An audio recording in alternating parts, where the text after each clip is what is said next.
Ang pagkakaroon ng tailored resume at maayos na cover letter para sa trabahong ina-applyan sa Canada ngayong taon ay may malalim na kahalagahan. Una, ang isang tailored resume na naaayon sa trabaho na ina-applyan ay nagpapakita ng iyong kasanayan, karanasan, at kaalaman na direktang kaugnay sa posisyon. Ito ay nagbibigay ng positibong impresyon sa employer at nagpapakita ng iyong pagiging qualified para sa trabaho.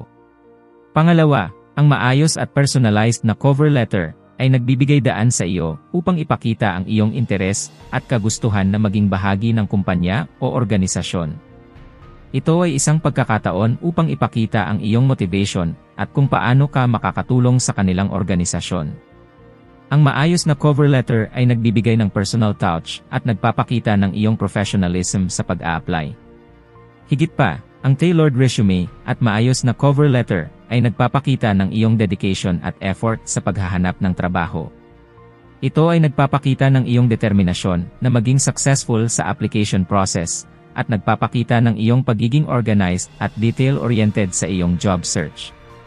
Sa kabuuan, ang pagkakaroon ng tailored resume at maayos na cover letter ay hindi lamang nagpapakita ng iyong kasanayan at karanasan, ngunit nagbibigay din ng positibong impresyon sa employer at nagpapakita ng iyong motivation at professionalism sa pag-a-apply para sa trabaho sa Canada ngayong taon.